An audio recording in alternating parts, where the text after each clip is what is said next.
मैं यहाँ पे रेट ऑफ रिएक्शन और रिडॉक्स इन दोनों के क्वेश्चंस आप लोगों के साथ डिस्कस करने जा रहा हूँ आज। और कल इंशाल्लाह ताला जो है वो हम लोग अपना नेक्स्ट चैप्टर जो है वो शुरू कर देंगे। That would be the reversible reactions. ठीक है, कल हम लोग जो है वो इसको शुरू कर देंगे। चलिए जी शुरू करते हैं आज ये वाला। ध्यान से क्वेश्चन को पढ़ते जाइए। कल वाली चीजें कहां पे वो क्या कह रहा है, विच equation does not represent a redox reaction. ठीक है, तो रिडॉक्स रिएक्शन का मैंने आसान तरीका ढूंढने का क्या बताया हुआ था कि एक तरफ चीज अकेली हो दूसरी तरफ जुड़ी हो। तो देखें जी, ये अकेली है इधर और इधर जुड़ी हुई है, तो ये तो रिडॉक्स है। ये अकेली है इधर जुड़ी हुई है, ये भी रिडॉक्स है। ये अकेली है जुड़ी हुई है, रिडॉक्स है। तो इसमें देखिए सारी चीजें जुड़ी हुई हैं, तो this is not the redox reaction. तो ए दैट इज योर आंसर। समझ लगी है? कोई खपने की जरूरत नहीं है, ऑक्सीडेशन स्टेट्स निकालने की जरूरत नहीं है। डायरेक्ट देखो, क्योंकि वो पूछता है रिडॉक्स रिएक्शन कौन सा है, तो वो डायरेक्ट आप लोग इस तरीके से निकाल सकते हो, टाइम वेस्ट ना करना। ठीक है जी, ऑनलाइन स्टूडेंट्स को समझ लग गई है इसकी? तो बेटा यस या नो बोलते जाओ जो ऑनलाइन स्टूडेंट्स हैं। Yes sir. अच्छा जी, नेक्स्ट क्वेश्चन पे आ गए। नेक्स्ट क्वेश्चन मैं यहाँ पे पढ़ रहा हूँ कि वो क्वेश्चन हमें कह क्या रहा है। क्वेश्चन वो हमें कह रहा है कि gaseous compound X is an oxidising agent. ये एक्स जो है उसने हमें बता दिया है कि ये ऑक्सीडाइजिंग एजेंट है। तो ऑक्सीडाइजिंग एजेंट किस चीज के साथ रिएक्ट करता है? रिड्यूसिंग एजेंट के साथ। तो रिड्यूसिंग एजेंट हमारे पास एक ही स्टैंडर्ड है जिसका नाम क्या होता है? Aqueous potassium iodide. ये मैंने कल बताया था। और उसका कलर चेंज क्या होता है? Colourless to brown. ये कल बताया था, तुमने भी रिकॉर्डिंग सुनी होनी। आज आज मेरा ख्याल है मिल जाएगी, वो सुनोगी ना तो आज की भी साथ फिर ले लेना, तो ये तुम्हें ज्यादा अच्छा फिर क्लियर हो जाएगा। अच्छा जी, तो ये ऑक्सीडाइजिंग एजेंट है, तो ये रिड्यूसिंग एजेंट के साथ रिएक्ट करेगा। ठीक है, ऑक्सीडाइजिंग एजेंट कभी भी ऑक्सीडाइजिंग एजेंट के साथ रिएक्शन नहीं करता। तो ये ऑक्सीडाइजिंग एजेंट है, ये पोटेशियम आयोडाइड है, this is the reducing agent. ये रिड्यूसिंग एजेंट है। तो भाई ऑक्सीडाइजिंग एजेंट और रिड्यूसिंग एजेंट दोनों आप एक दूसरे के साथ रिएक्ट करते हैं। तो ये जो रिड्यूसिंग एजेंट है पोटेशियम आयोडाइड, इसका कलर चेंज होता है कलरलेस टू ब्राउन। तो कलरलेस टू ब्राउन देखिए किधर लिखा हुआ है, ये लिखा हुआ है और ये लिखा हुआ है। तो सी और डी में से आंसर हो सकता है बी और ए को आप पहले से गलत कर दें। दूसरी चीज, ये ऑक्सीडाइजिंग एजेंट है और ये एसिडिफाइड पोटेशियम मैग्नेट और एसिडिफाइड पोटेशियम डाइक्रोमेट, ये मैंने कल दो बताए थे कि ये दोनों ऑक्सीडाइजिंग एजेंट हैं। कभी भी कोई ऑक्सीडाइजिंग एजेंट के साथ रिएक्शन नहीं करता, तो इसका कलर जो है वो पर्पल होता है। तो ये पर्पल ही रहता है, चेंज नहीं होगा। ठीक है जी, तो नो चेंज। तो नो चेंज यहाँ पे आ रहा है, तो see that is your answer. Everyone got it? अच्छा जी, नेक्स्ट क्वेश्चन पे चलते हैं मेरे बच्चों। नेक्स्ट क्वेश्चन, ये वाला क्वेश्चन देखते हैं। अब ये देखने में बड़ा ही खतरनाक किस्म का लग रहा है कि जैसे पता नहीं ये क्या बुला है, किस तरह का क्वेश्चन है। कोई टेंशन लेने की जरूरत नहीं है, डायरेक्ट हमारे पास चीजें गिवन है। तो पहले अकेली चीज के साथ जीरो डाल दो, ये जीरो। अब क्लोरीन और ये आयरन दो एलिमेंट है, तो क्लोरीन की -1 होती है, आयरन की निकाल के देख लो, FeCl2l। ये जो 2 शुरू में लिखा होता है ना, इसको नहीं लिखते, इसको रब कर देते हैं, इसकी भी जरूरत नहीं होती। ठीक है, तो इसमें आयरन की निकाल के देखते हैं, इज इक्वल टू 0। क्लोरीन की वैलेंसी -1 इंटू 2, आयरन की निकालनी है टाइम्स 1। तो iron plus minus -2 is equal to 0, -2 उधर जाके +2 हो गया, तो ये +2 है। और इसकी निकाल के देखेंगे तो +3 आएगी। आप लोग इसी तरीके से निकाल लीजिएगा। क्लोरीन की -1 है, यहाँ पे वो हमें क्या कह रहा है, विच equation describes the reduction process. तो रिडक्शन कहां पे हो रही है? 0 से -1, 0 से -1 रिडक्शन होती है, ऑक्सीडेशन स्टेट ड्रॉप हो रही है, नीचे की तरफ आ रही है, काउंटिंग कम हो रही है। तो 0 से -1, तो Cl2 0 से Cl- बन गया। तो Cl2 0 से Cl-1 कहां पे बन गया है? यहां पे बन गया है। तो B that is your answer. समझ लगी है सबको? चलिए जी नेक्स्ट क्वेश्चन पे चलते हैं। The next question he saying, question number 4 देख लें। How is a calcium ion formed from a calcium atom. तो कैल्शियम जो एटम है वो न्यूट्रल होता है, तो उससे क्या बना हुआ है? कैल्शियम +2। तो 0 से +2 क्या होता है? ऑक्सीडेशन होती है। और ऑक्सीडेशन का मतलब जो है वो इलेक्ट्रॉन की सेंस में करें तो लॉस ऑफ इलेक्ट्रॉन होता है। तो इसका मतलब ये है 0 से +2 ऑक्सीडेशन हो रही है एंड लॉस ऑफ इलेक्ट्रॉन। तो लॉस ऑफ इलेक्ट्रॉन, ठीक है, तो 2 इलेक्ट्रॉन लूज हो रहे हैं क्योंकि 0 से +2 का मतलब 2 इलेक्ट्रॉन कम हो रहे हैं क्योंकि 2 का फर्क आ रहा है। जितना फर्क हो उतने इलेक्ट्रॉन लूज या गेन होते हैं। अगला क्वेश्चन देखें। अगला क्वेश्चन देखने में हमें लग रहा है जैसे कोई बड़ा ही खतरनाक किस्म का क्वेश्चन है। पहले पढ़ते हैं। In which reaction is nitric acid. Nitric acid का फॉर्मूला होता है HNO3। ये नाइट्रिक एसिड है। नाइट्रिक एसिड मैंने कितनी बार आपको बताया है, जहां पे NO3 आ जाए नाइट्रोजन की ऑक्सीडेशन स्टेट +5 है, नाइट्रोजन की +5 है, नाइट्रोजन की +5 है, नाइट्रोजन की +5 है और इसी की चेंज होती है नॉर्मली। ठीक है। अच्छा, अब यहां पे तो कह रहे हैं कि act as oxidising agent. Oxidising agent में खुद में क्या होती है, कम ऑन, रिडक्शन होती है। यानी कहां पे ये रिड्यूस हो रहा है, रिडक्शन हो रही है। तो यहां पे देखिए ये NO3 है तो नाइट्रोजन की +5 ही होगी। जहां पे NO3 आ जाएगा, मैंने आपको बताया है कि चक्रों में पढ़ने की जरूरत नहीं है। NO3 जहां पे भी आ रहा है नाइट्रोजन की हमेशा +5 होती है, याद रख लो। इधर भी NO3 है तो ये +5, इधर भी NO3 है ये +5, इधर भी NO3 है ये +5। यहां पे एक और नाइट्रोजन है, इसकी निकाल के देख लेते हैं। NO2 is equal to 0, oxygen की वैलेंसी -2 टाइम्स 2, नाइट्रोजन की निकालनी है टाइम्स 1, तो नाइट्रोजन -4 इज इक्वल टू 0, ये इधर आके +4 हो गई। तो भाई देखें +5 से +4 क्या हो रही है, रिडक्शन हो रही है। तो जिस चीज में रिडक्शन हो वो चीज एक अच्छी ऑक्सीडाइजिंग एजेंट है।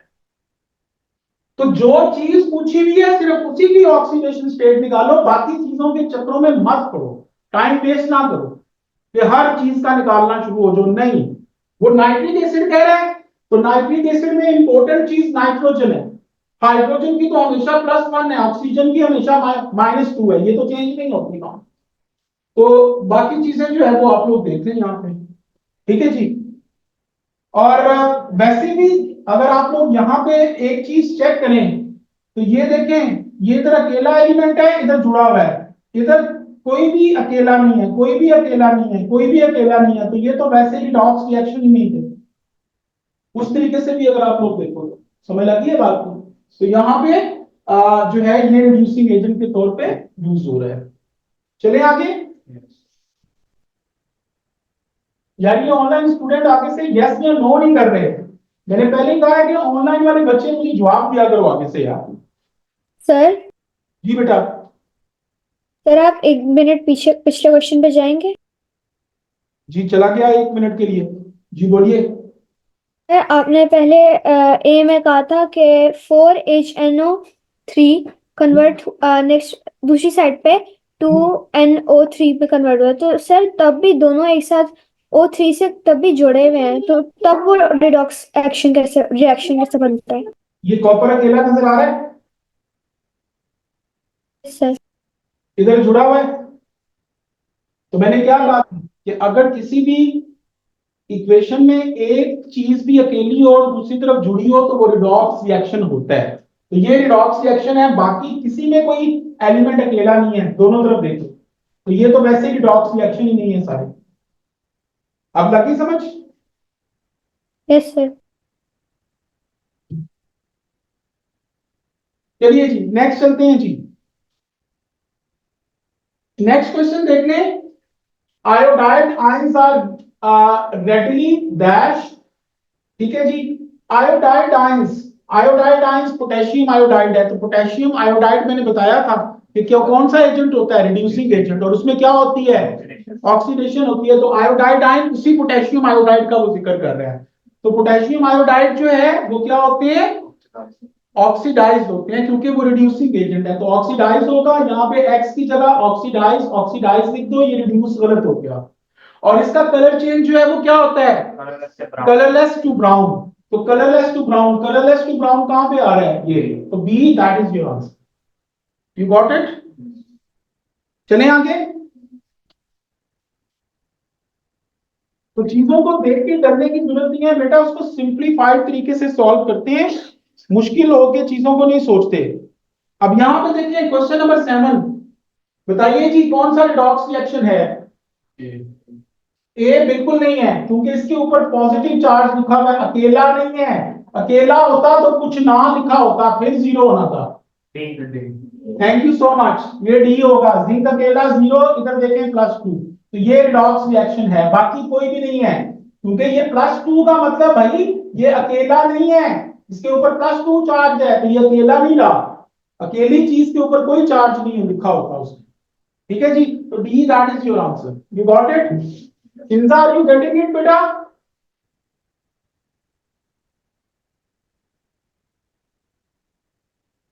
Okay. Now move towards the next question. ये इस चैप्टर का नहीं है। चलिए जी, ये वाला क्वेश्चन आप लोग खुद कीजिए, क्वेश्चन नंबर 9। एक बार कैलकुलेशन करके आप मुझे बताएं जी, इनमें से कौन कौन से रिडॉक्स रिएक्शन है। Come on.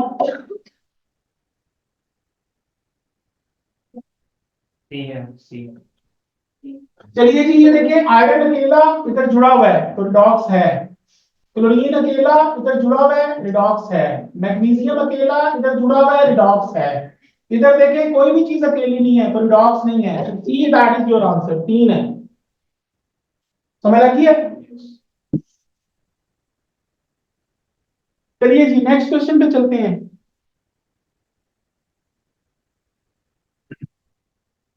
अगला क्वेश्चन देखिए, which statement describes the conversion of magnesium atom to magnesium ion. Magnesium atom zero होता है और मैग्नीशियम आयन, मैग्नीशियम जो है ये ग्रुप 1 है। ये देखिए, ये मैं यहाँ पे थोड़ा सा आपको बता देता हूँ, ये आपका पीरियोडिक टेबल है। पीरियोडिक टेबल में ये ग्रुप्स बने हुए हैं, ये इस तरह करके ऊपर से नीचे की तरफ आए तो ये ग्रुप्स हैं। ये ग्रुप 1 है, ये 2 है, ये 3 है, ये 4 है, ये 5 है, ये 6 है, ये 7 है, और ये वाला 8 ग्रुप या 0 ग्रुप है। ठीक है जी। ग्रुप 1 पे चार्ज हमेशा +1 होता है, इस पे +2 होता है, इस पे +3, इस पे +4 या +2 भी हो सकता है, दोनों में से कुछ भी हो सकता है। ग्रुप 5 पे -3, इस पे -2, इस पे -1, ये चीज मैं आप लोगों को पिछले चैप्टर्स में बता चुका हूं।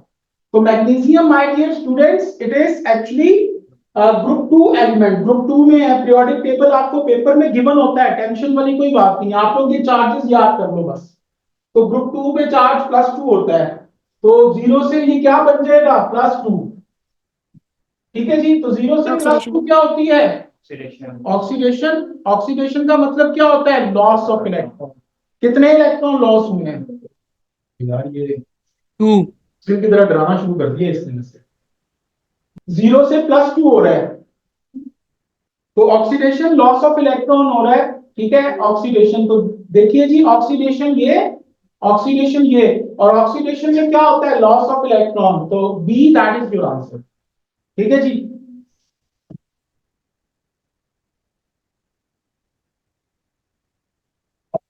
ये तो काम काफी खराब है यार, ये तो डर लग रहा है भाई। Question number 11। अच्छा जी, सी क्या होगा, सी। अच्छा जी, which color change occurs when ethanol is added to a small quantity of warm acidified potassium dichromate? ये मैंने कल बताया था, पोटेशियम डाइक्रोमेट ऑक्सीडाइजिंग एजेंट है और उसका कलर चेंज क्या होता है, ऑरेंज टू ग्रीन। मैं सिर फाड़ दूंगा तेरा, ऑरेंज टू ग्रीन, वो पोटेशियम मैग्नेट का पर्पल टू कलरलेस है, डाइक्रोमेट का ऑरेंज टू ग्रीन है यार, क्या हो गया।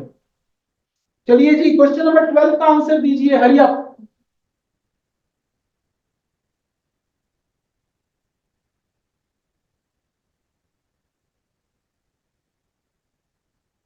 ये जहां पे ये हम लोग चैप्टर कर चुके हैं इलेक्ट्रोलिसिस, एनोड पे कौन सा प्रोसेस होता है, बताया कि वह हमेशा क्या होती है, ऑक्सीडेशन होती है, और ऑक्सीडेशन का मतलब जो है वो क्या होता है, लॉस ऑफ इलेक्ट्रॉन, तो लॉस ऑफ इलेक्ट्रॉन यहाँ पे हो रहा है, तो ए दैट इज योर आंसर। ये इलेक्ट्रोलिसिस से रिलेटेड था, इसीलिए मैंने इस पे इतना ज्यादा फोकस नहीं किया, इसको आगे मैं ले जाऊं, लेकिन आप लोगों ने ये किया हुआ बात है, इलेक्ट्रोलिसिस वाला चैप्टर। जी चलिए जी, नेक्स्ट 13, जल्दी से बोल दो, जिस चीज को अंडरलाइन किया हुआ है सिर्फ उसी को दूसरी तरफ देखो और बताओ कि क्या काम हो रहा है। रिडक्शन देखनी है तुम लोगों ने, सबकी ऑक्सीडेशन स्टेट निकालने की जरूरत नहीं है। ए, ये कॉपर जुड़ा हुआ है, कॉपर की वैलेंसी +2 होती है और यहाँ पे कॉपर अकेला है 0, तो +2 से 0 रिडक्शन हो रही है। यहाँ पे आयरन ये FeCl2 है तो इसकी +2 है, इसकी यहाँ पे +3 है, तो ये ऑक्सीडेशन हो रही है। ये SO2 में सल्फर की कल आप लोगों ने निकाली थी +4 और यहाँ पे सल्फर की +6, तो ये भी ऑक्सीडेशन हो रही है। जिंक 0 से ये +2 हो रहा है, तो दैट इज ऑल्सो ऑक्सीडेशन, तो यहाँ पे सिर्फ रिडक्शन हो रही है। समझ लगी है? चलिए आगे।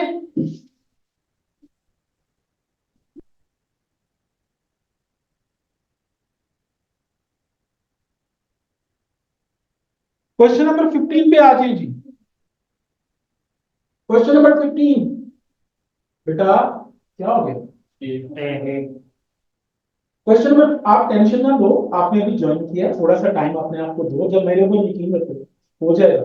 जब भी कोई नया नया ज्वाइन करता है ना, उसको इसी तरह प्रॉब्लम होती है कि तुम्हारे साथ मसला नहीं है, वो तुम्हारे पीछे बैठी हुई है जिंदा मिसाल, उससे पूछ लो।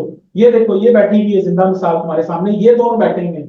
जब ये आए थे ना तो ये शक्लें देख रहे होते थे, और अब ये देखो ऐसे आंसर देते हैं, इनको ये भी पता होता है सर ने आगे लफ्ज क्या बोलना है, इतना इनके जहनों में चीजें घुसा दी हैं। तो टेंशन ना लो, थोड़ा सा बेटा रिलैक्स करके, क्योंकि आपने लेट ज्वाइन किया है, पुरानी रिकॉर्डिंग्स देखती जाओगी ना, ये सब कुछ क्लियर हो जाएगा, टेंशन वाली कोई बात नहीं है। ठीक है जी, चलिए जी next this one. A redox reaction अकेला जुड़ा हुआ रिडॉक्स रिएक्शन है। मेरा ख्याल है कि ये वाले क्वेश्चन तो आप लोगों के जो है वो हो चुके हैं। अब थोड़ा सा रेट ऑफ रिएक्शन से रिलेटेड मैं क्वेश्चन निकाल रहा हूँ और उनको हम लोग जो है वो सॉल्व कर रहे हैं जी। ये रेट ऑफ रिएक्शन है। क्वेश्चन पढ़ते हैं, यहाँ पे वो क्या कह रहा है? The diagram shows the apparatus used to measure the rate of reaction between calcium carbonate and dilute hydrochloric acid। ये मुझे तो बताएगा ये कौन सा मेथड है, मैंने आप लोगों को सिखाया था, loss in maths method. Awesome, okay, ma'am. ये दोनों जब रिएक्ट करेंगे तो कार्बन डाइऑक्साइड गैस बनती है जो कि बाहर निकलती है, जिसकी वजह से मास कम होता जाता है। ठीक है जी, तो यहाँ पे वो हमें क्या पूछ रहा है? क्वेश्चन भी यही पूछ रहा है कि which graph correctly shows the mass of glass and contents, तो वो क्या हो रहा है? कम हो रहा है। तो चेक करें कहाँ कहाँ पे कम हो रहा है। सी। बी क्यों नहीं हो सकता? ये भी तो कम हो रहा है ना। कम होके जीरो नहीं हो सकता भाई, जीरो नहीं हो सकता। ठीक है, और ये भी देखिए जीरो की तरफ मूव कर रहा है, ये भी नहीं हो सकता। तो कम होके ठीक है कांस्टेंट हो जाएगा, क्योंकि गैस, सारी चीज तो गैस बन के नहीं निकलेगी, थोड़ी सी गैस निकलेगी बाद में कांस्टेंट हो जाएगा, that is why the answer is C. चलिए जी नेक्स्ट क्वेश्चन पे चलते हैं। क्वेश्चन नंबर 2 पढ़िए जी। लाइमस्टोन कहते हैं कैल्शियम कार्बोनेट को, और जब भी कोई कार्बोनेट किसी एसिड के साथ मिलता है तो कार्बन डाइऑक्साइड गैस बनती है जी। ठीक है जी, तो वो पूछ रहा है कि changing which reaction condition does not effect the rate of reaction. Rate of reaction को 5 चीजें कंट्रोल करती हैं, कौन कौन सी? पहली चीज कंसंट्रेशन, दूसरा टेम्परेचर, तीसरा पार्टिकल साइज, फिर प्रेशर, अगर चीजें गैसेस हो। लेकिन मैग्नीशियम सॉरी कैल्शियम कार्बोनेट ये तो मार्बल होता है, ये तो सॉलिड है, और हाइड्रोक्लोरिक एसिड, एसिड तो हमेशा लिक्विड फॉर्म में होता है, एक्वस फॉर्म में होता है। तो यहाँ पे तो गैस कोई भी नहीं है, तो गैस जो है वो नहीं है, तो प्रेशर जो है वो इसको इफेक्ट नहीं कर सकता। You got it?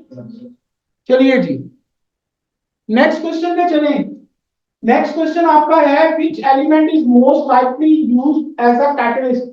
याद रखो जितनी भी ट्रांसमिशन एलिमेंट होती हैं जो पीरियोडिक टेबल में जो है वो सेंटर में आती हैं, वो कैटलिस्ट के तौर पे यूज होती हैं। पीरियोडिक टेबल आपको पेपर में गिवन होता है, तो चेक कर लें कि उनमें से सेंटर में से कौन सी चीजें आ रही हैं। डी, निकल आ रहा है, तो nickel is use as a catalyst. ठीक है जी नेक्स्ट क्वेश्चन पे चलते हैं। ये कुछ क्वेश्चन जो है ना ये रिवर्सिबल रिएक्शन में से हैं, मैं इसीलिए उनको छोड़ के आगे जा रहा हूं। चलिए जी क्वेश्चन नंबर 16 6 बोलिए जी। द यूजुअल, बल्कि नहीं ये भी नहीं, ये हैबिट प्रोसेस अभी करना है जी। How does a catalyst increases the speed of reaction? बताया था By reducing the activation energy. The activation energy. ठीक है जी, increases the speed of reaction by loading the activation energy, तो D that is your answer जी। चलिए आगे। चलिए जी नेक्स्ट क्वेश्चन पढ़ लीजिए। ये वाला कर लें जी, क्वेश्चन नंबर 9।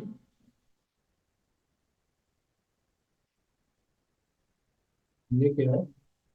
बुरा ही नहीं आ रहा यार, चलो आगे बोलिए जी। क्वेश्चन नंबर 9 बेटा, आप सुनती तो जाओ। ये आपने चैप्टर किया था कि नहीं किया था? नहीं किया था इसीलिए नहीं सुन रही है। बी। जी क्या होगा?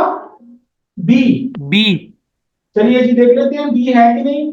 The following changes could be made to the conditions in the reaction between zinc and hydrochloric acid. तो जिंक और हाइड्रोक्लोरिक एसिड ये जब आपस में जुड़ते हैं तो जिंक क्लोराइड बनता है और साथ हाइड्रोजन गैस बनती है। ठीक है जी। तो यहाँ पे वो क्वेश्चन क्या पूछ रहा है? Increase the concentration of acid. तो वो पूछ रहा है कि which pair of changes will increase the rate of reaction। तो हाइड्रोक्लोरिक एसिड लिक्विड फॉर्म में है, लिक्विड की कंसेंट्रेशन हमेशा हम लोग बढ़ाएंगे तो particles become crowded, close together हो जाएंगे, results in more frequent collisions and rate of reaction increases. तो ये पहला ठीक है। इंक्रीज इन पार्टिकल साइज, वो कह रहा है पार्टिकल साइज बढ़ा दो, बड़ा पीस कर दो।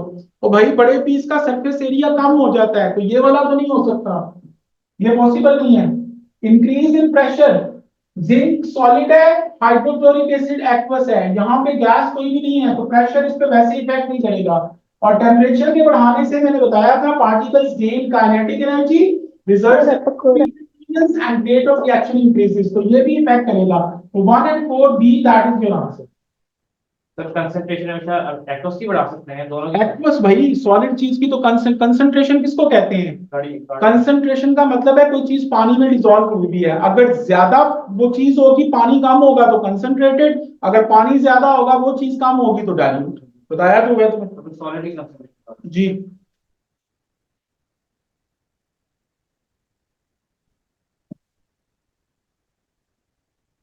जी बताइए जी।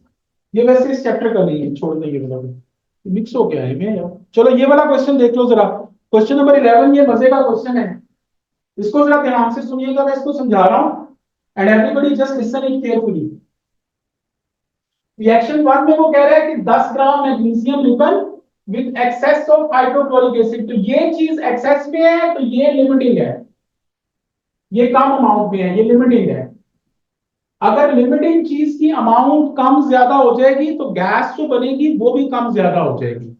तो ये 10 ग्राम है, यहाँ पे 5 ग्राम है, तो कोई मुझे बताएगा कि दोनों में गैस का फर्क पड़ेगा? कितनी कितनी गैस होगी? पहले में डबल होगी, दूसरे में उसकी हाफ हो जाएगी, क्योंकि 10 और 5 एक दूसरे का हाफ और डबल है। ठीक है जी। क्योंकि एक्सेस वाली चीज को नहीं देखते, जो लिमिटिंग चीज होती है उसको चेक करते हैं। अगर उसकी अमाउंट कम ज्यादा हो जाएगी तो गैस भी कम ज्यादा बनेगी। तो पहली चीज ये जो ग्राफ बने हुए हैं 4, इनमें से ये पहले 2 ग्राफ तो गलत हो जाएंगे। क्यों? क्योंकि इन दोनों में सेम अमाउंट में गैस बन रही है, सेम अमाउंट में बन रही है। तो ये दोनों में से आंसर हो सकता है। यहां तक तले बढ़ गए। आगे बढ़ते हैं। आगे वो क्या कह रहा है? दूसरा पार्ट हम पढ़ते हैं। यहाँ पे मैग्नीशियम का रिबन है, मैग्नीशियम रिबन, रिबन का मतलब बड़ा पीस है, और यहाँ पे पाउडर है, तो पाउडर में स्पीड ज्यादा होती है, तो रिएक्शन 2 की स्पीड ज्यादा होगी। स्पीड ज्यादा होने का मतलब मैंने आपको बताया था कि वो वाई एक्सिस के पास से होके गुजरता है। तो चेक करें जी, हमारा जो सी और डी आंसर है उनमें से रिएक्शन 2 जो है वो वाई एक्सिस के पास, तो यहाँ पे रिएक्शन 2 वाई एक्सिस से दूर है, यहाँ पे वाई एक्सिस के पास है, तो D that is your answer. You got it? यार ये तो बहुत पंगे वाली चीज है भाई, इसकी आवाज चेंज होती जा रही है, इसको कोई कंट्रोल तो नहीं कर रहा है यार कोई? ऐसे ये ना पंगा पड़ जाए, मुझे तो डर लग रहा है वैसे इसका। अगला देखिए जी, ये क्वेश्चन पढ़ ले और मुझे आंसर दें जरा, क्या हो सकता है। तुमने ये चैप्टर तुमने भी नहीं पढ़ा हुआ।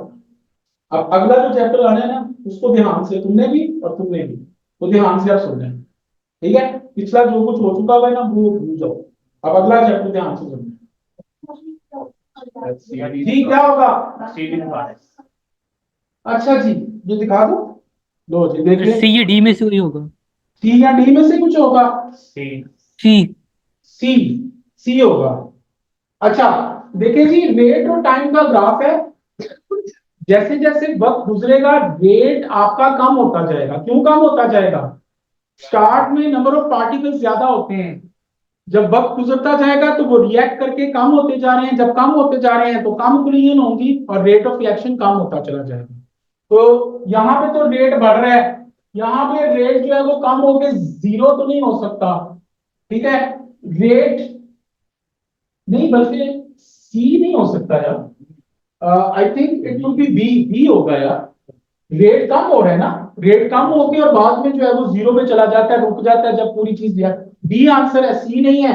यहाँ पे तो रेट बढ़ रहा है, ये रेट कह रहा है भाई, गैस नहीं कह रहा, सोए हुए बंदो। Rate with the passage of time क्या करेगा, कम होगा, मैं बता तो रहा हूं, क्योंकि पार्टिकल्स यूज हो जाते हैं और जब पार्टिकल्स कम हो जाएंगे उनमें कुलियन भी कम होगी और रेट ऑफ रिएक्शन भी तुम लोगों का डिक्रीज कर जाएगा, तो बी आंसर होगा इसका, सी नहीं है सर डी भी तो भाई। डी में कभी भी स्ट्रेट लाइन नहीं आ सकती, हमेशा पहले रिएक्शन जो है वो स्लोली, ज्यादा पार्टिकल्स हैं तो स्पीड ज्यादा होगी, जैसे जैसे पार्टिकल कम होंगे स्पीड कम होती चली जा रही है, तो ये इस तरह कर्व होता है, ठीक है जी। चलिए जी, आज के लिए इतना इनफ है, ये इसकी डिस्कस कर लिया, कल इंशाल्लाह ताला हम लोग अपना अगला चैप्टर जो है वो स्टार्ट करेंगे, रिवर्सिबल रिएक्शंस।